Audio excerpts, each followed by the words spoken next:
श्री राम जय जय राम।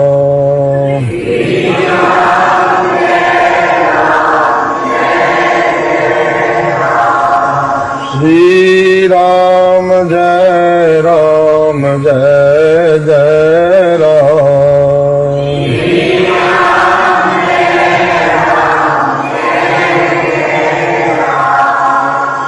श्री राम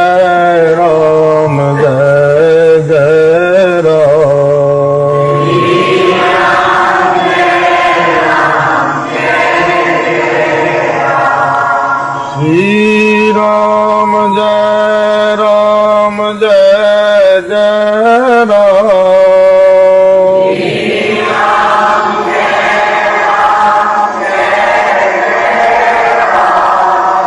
श्री राम जय जय राम।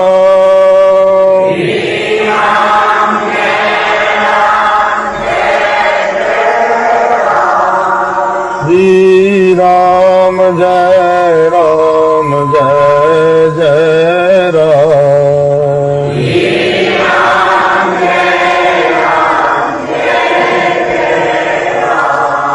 श्री राम जय जय राम। श्री राम जय जय राम।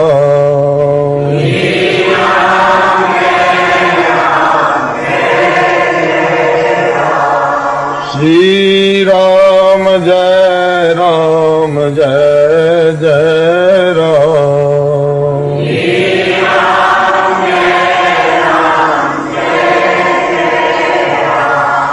धर्म की अधर्म का प्राणियों में विश्व का गो माता की गो हत्या। हर हर महादेव।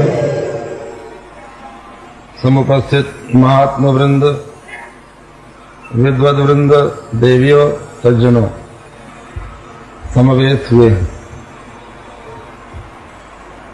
जब मनुष्य के जीवन के पुण्यों का उदय होता है, परमेश्वर की कृपा होती है, तभी उसको सत्संग लाभ मिलता है।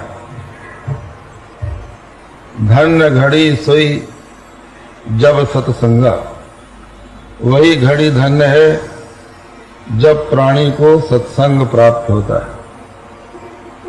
भगवान आद्य शंकराचार्य ने तो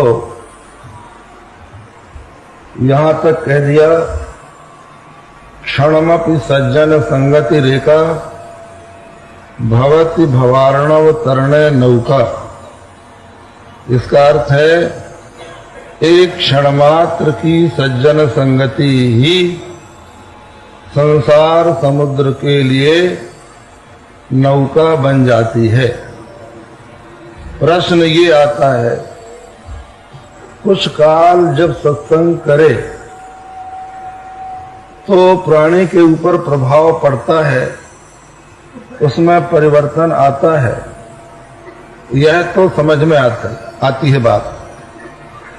पर क्षण मात्र की सज्जन संगति भव सागर से पार करा देती है, ये सहसा समझ में नहीं आती। परंतु आचार्योक्ति है। भगवान आद्य शंकराचार्य ने प्रश्नोत्तरी में, अपने चरपट पंजरिका में कहा, क्षणमपि सज्जन संगति रेखा भवति भवार्णव तरणे नौका। तो इसका अभिप्राय यही है कि ये संसार उनकी दृष्टि में स्वप्न है। योग वासिष्ठ में कहा गया है, दीर्घ स्वप्न मिमम विद्धि दीर्घम वा चित्त विभ्रम। हे राम, यह विश्व प्रपंच दीर्घ स्वप्न है या दीर्घ चित्त का विभ्रम है। तो स्वप्न चाहे कितना ही लंबा हो, क्षण भर में ही दूर होता है।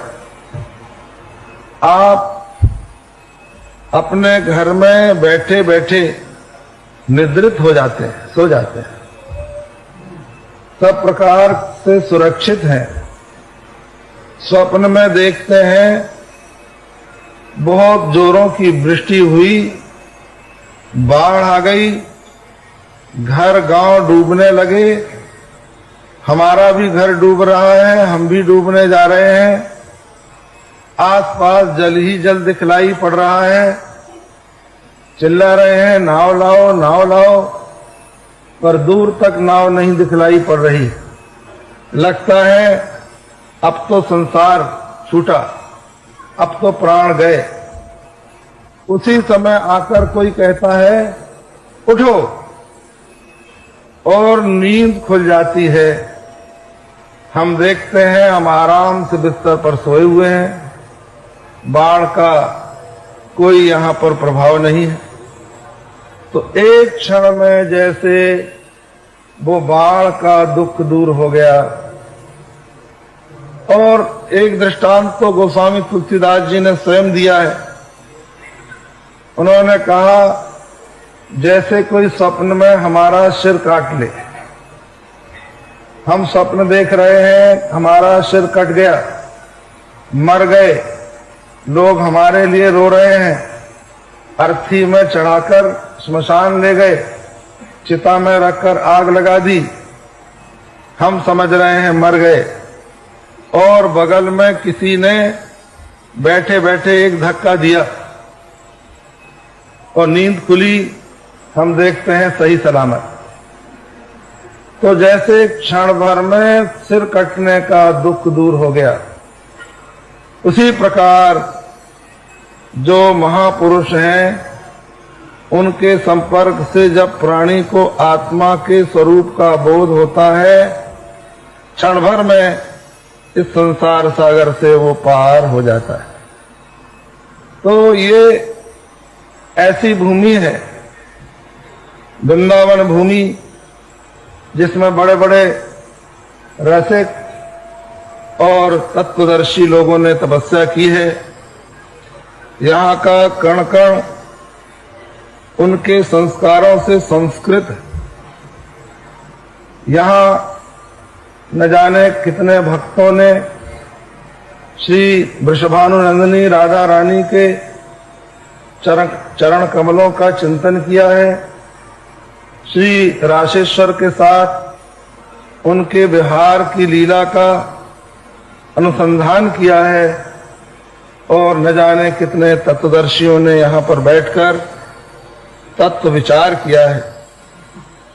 ऐसी पवित्र भूमि वृंदावन धाम, जिसका महात्म्य आपने पूर्व वक्ताओं से सुना, उसमें ये अमृत महोत्सव मनाया जा रहा। पिछली बार फाल्गुन में जब हम यहाँ आए थे, स्वामी जी से भेंट हुई, इनके मुख से निकला कि अब ये शरीर 75 वर्ष का हुआ। तो हमें लगा कि कुछ उत्सव इस संबंध में होना चाहिए, और वो मन की कल्पना आप सब भक्तों ने साकार कर दी। इतना सुंदर यहाँ पर उत्सव हो रहा है। महाराज श्री अस्वस्थ हैं, फिर भी वो आप सबके बीच में बैठते हैं, महात्माओं की बातें सुनते हैं, सुनाते हैं। हम लोग बहुत दिनों तक साथ रहे। एक बार कर्णवास से पैदल यात्रा की, हरिद्वार तक गए, मधुकरी मांगते हुए। बीच में कई घटनाएं आई। एक स्थान पर तो लोगों ने हमको ये कहकर पकड़ना चाहा कि ये तो हमारे घर का है। दोपहरी में ही हम लोग भागे वहां से, छोड़ते ही नहीं थे। सब लोगों ने घेर लिया। हरिद्वार पहुंचे, वहां पर उस समय बड़े बड़े मंडलेश्वर लोग थे, विद्वान लोग थे। उनके पास जाकर हम लोगों ने कई प्रकार के वेदांत के प्रश्न किए। महाराज श्री साथ में रहते थे और प्रश्न हम करते थे। उन्हीं दिनों गीता प्रेस के संस्थापक सेठ जयदयाल गोविंद से भी बहुत चर्चाएं हुई, वेदांत की बातें हुई, बहुत कुछ चिंतन हुआ। एक बार हम लोग उत्तर काशी पहुंचे। उत्तर काशी हम लोग जा रहे थे, सीधे रास्ते से एक महात्मा आ गया, कहने लगा महाराज पगडंडी से चलिए तो जल्दी पहुंच जाएंगे। तो हम लोग एक पहाड़ी से उतर पड़े।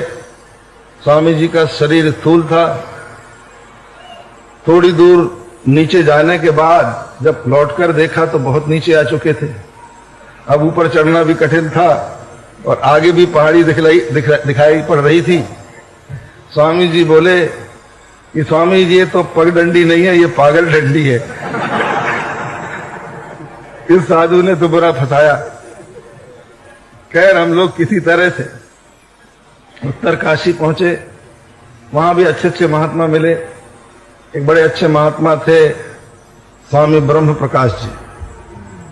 उनके पास गए। उन्होंने कहा महाराज कुछ दिन यहां पर रहिए। बड़ा अच्छा दृष्टांत दिया, अभी भी याद है। उन्होंने कहा कि गृहस्थ भी घोड़ा है और साधु भी घोड़ा है। तो गृहस्थ ऐसा घोड़ा है जिसके अगाड़ी पछाड़ी दोनों बंधी है, और साधु ऐसा घोड़ा है जिसकी अगाड़ी पछाड़ी दोनों छूटी हुई है। तो गृहस्थ रूपी घोड़ा यदि किसी प्रकार आगे की रस्सी तोड़ भी ले, फिर भी वो पीछे की रस्सी तोड़ने में असमर्थ रहता है। और साधु ऐसा है कि ना उसके आगे बंधन है, ना कोई पीछे बंधन है, किसी प्रकार की कोई कल्पना नहीं है, किसी प्रकार स्वदेश का कोई अध्यास नहीं। महाराज उड़िया बाबा कहते थे एक स्वदेशाध्यास भी होता है। मनुष्य कहीं भी चला जाए उसको कभी कभी अपने घर की याद आती। एक महात्मा को हम लोगों ने देखा, बड़े वेदांती थे, बीमार हुए, इतने बीमार कि अब उनका शरीर छूटने ही वाला था। अपने भक्तों से कहने लगे मुझे मेरे घर पहुंचा दो। बेचारों को पता ही नहीं था लोगों को कि इनका घर है कहां, लेकिन याद आ गए। तो ये स्वदेशाध्यास लोगों में होता है, लेकिन जो तत्वदर्शी होते हैं उनके मन में नहीं होता। तो महाराज श्री के साथ हम लोगों की अनेकों यात्राएं हुई, अनेकों प्रकार के विचार चले, और हम जो इनसे प्रभावित हुए वो इनके विचारों के कारण। बहुत सुंदर, बहुत ही सूक्ष्म रीति से ये भक्ति की भी बात करते हैं, समझाते हैं, समझते हैं, और वेदांत की भी। वेदांत का जो अजातवाद है, तस्मात् न जायते किंचित, कुछ भी उत्पन्न नहीं हुआ। मांडूक्य उपनिषद के प्रवचन के समय इनसे बहुत बार सुना।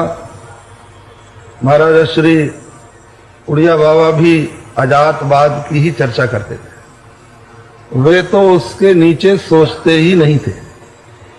उनका तो ये कहना था कि दृष्टि सृष्टिवाद ही सिद्धांत, एक जीववाद। एको द्रष्टासि सर्वस्य मुक्त प्रायोसि सर्वदा, अयमेव हि ते बंधः द्रष्टारम पश्यसीतरम। तू एक ही समस्त प्रपंच का, दृश्य का दृष्टा है, मुक्त प्राय है।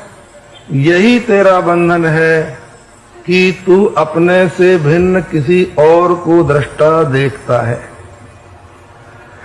तो उनका तो ये कहना था कि महात्मा यदि कोई है तो भी मैं ही हूं, ब्रह्म भी मैं ही हूं, गुरु भी मैं ही हूं। अपने से अन्य किसी वस्तु में आस्था रखना ही अज्ञान का प्रतीक। ऐसा सुंदर विवेचन वो करते थे। महाराज श्री भी उसी प्रकार का विवेचन करते थे, आज भी करते हैं। इन्होंने अपने इन 75 वर्षों में समाज को बहुत कुछ दिया है। हिंदू धर्म को कितना बड़ा लाभ इनके जीवन से पहुंचा है, ये इतिहास बताएगा। कितने ग्रंथों की रचना की, कितने लोगों को अपने सनातन धर्म के सिद्धांतों से प्रभावित किया, इसकी गणना नहीं की जा सकती। और बहुत ही सुंदर रीति से अपने यशस्वी जीवन के 75 वर्ष इन्होंने पूरे किए और बहुत कुछ करके दिखलाया। आज आपने सुना कि धर्म के संबंध में कई प्रकार की भ्रांतियां फैल गई हैं। लोग कहते हैं धर्म तो लड़ाई झगड़े की चीज है, धर्म के कारण परस्पर वैमनस्य बढ़ता है, हिंसा होती है, इसलिए ये स्टंटे कोई खत्म करो। कुछ लोग कहते हैं अध्यात्म के चिंतन से लोगों के मन में इतनी अंतर्मुखता आ जाती है कि वे लोग इस लोक के संबंध में कुछ नहीं सोचते, और इस लोक के संबंध में जब सोचते नहीं तो देश की भौतिक क्षेत्र में उन्नति में बाधा पड़ती है।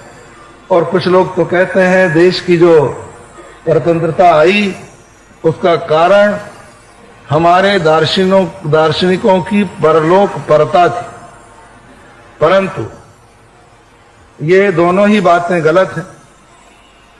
आज कुछ ऐसे समुदाय ने, जिनको हम पंथ कह सकते हैं, मजहब कह सकते हैं, मत कह सकते हैं, उन्होंने अपने पंथ को अपने किसी सामूहिक स्वार्थ का साधन बना लिया है और वे उसके लिए उसका उपयोग करते हैं। तो ये धर्म का दोष नहीं है, ये उस समुदाय का, उसके पीछे जो स्वार्थी लोग हैं उनका दोष। वस्तुतः धर्म मनुष्य के चरित्र को, विचारों को उन्नत बनाता है, उत्कृष्ट बनाता है और राग द्वेष को समाप्त कर देता है, वैमनस्य को समाप्त कर देता है। और उसी धर्म का जो सार तत्व है, जिसको हम लोग अद्वैत दर्शन कहते हैं, तत्व ज्ञान कहते हैं, उसमें तो विजुगुप्सा के लिए, घृणा के लिए कोई स्थान ही नहीं। उसमें तो ब्रह्मा से लेकर पिपीलिका पर्यंत समस्त प्राणियों में एक ही सद्घन चिद्घन आनंद घन ब्रह्म का दर्शन होता है। कौन किससे द्वेष करे, कौन किससे घृणा करे। तो इस प्रकार की स्थिति जहां के तत्व दर्शन में हो, वहां वो लड़ाई झगड़े का कारण बने, ये संभव नहीं है। जहां तक परलोक परता की बात है, ये भी मनुष्य के लिए आवश्यक।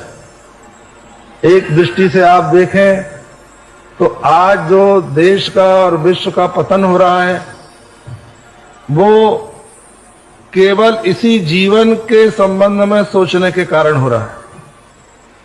मनुष्य ये चाहता है कि जो कुछ मैं अभी कर रहा हूं, इसका फल मुझे इसी जन्म में मिल जाए, और जब नहीं मिलता तो वो निराश होकर हिंसा का आश्रय लेता है और अनैतिकता का आश्रय लेता है। यदि उसको किसी परम सत्ता पर विश्वास हो कि मेरे किए सत्कर्म व्यर्थ न जाएंगे, तो वो संभवतः अन्यायपूर्ण मार्ग पर न चलेगा। यदि उसको इस बात पर विश्वास हो कि एक ऐसी सत्ता है जो इस जगत के मूल में रहकर इसका नियंत्रण कर रही है, जिसको अंतर्यामी कहते हैं, परमात्मा कहते हैं, और वो सदा न्याय का, धर्म का ही पक्ष लेती है, जो सदाचार पर चलने वाले निर्बलों के पीछे उनकी रक्षा के लिए खड़ी होती है, जिसको हम परमात्मा कहते हैं, भगवान कहते हैं, इस पर विश्वास हो जाए तो स्वाभाविक रूप से मनुष्य के मन में जो अधैर्य है, सुख के प्रति, सुख की सामग्रियों को छीनने और झपटने के लिए जो उसके मन में तत्परता है, वो कम हो जाए। ये संभव नहीं है कि समस्त प्राणियों को एक सा भौतिक सुख मिल सके। अगर प्रत्येक व्यक्ति ये चाहे कि हम दूध के साथ केसर पिएं, तो संसार में इतनी केसर होती ही नहीं कि लोग पी सकें। इसी प्रकार बहुत से ऐसे विषय हैं जिनकी उपलब्धि सभी को नहीं हो सकती। ऐसी स्थिति में तृष्णा क्षय ही मनुष्य की शांति का उपाय है, जिसको हमारा धर्म बतलाता है, हमारा अध्यात्म, हमारा दर्शन शास्त्र हमको सिखलाता है। इसी बात को भगवान शंकराचार्य ने भी कहा, तृष्णा क्षयः स्वर्ग पदम किमस्ति। स्वर्ग का पद क्या है? तो बतलाया तृष्णा क्षयः, तृष्णा का क्षय। तो ये है हमारा सनातन धर्म, हिंदू धर्म।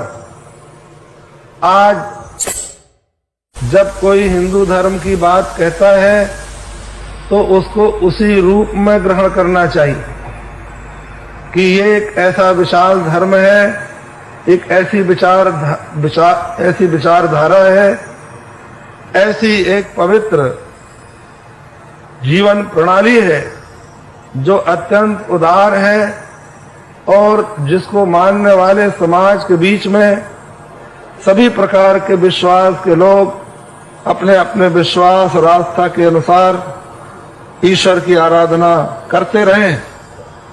अब ऐसी उदार विचारधारा को यदि प्रोत्साहन नहीं मिलता है, उसका हनन होता है और दूसरों के समान संकीर्ण विचारधारा के लोगों की कोटि में उसको रखा जाता है, तो स्वाभाविक रूप से उस समाज के चिंतकों के मन में एक क्षोभ का सर्जन होता है, जो नहीं होना चाहिए।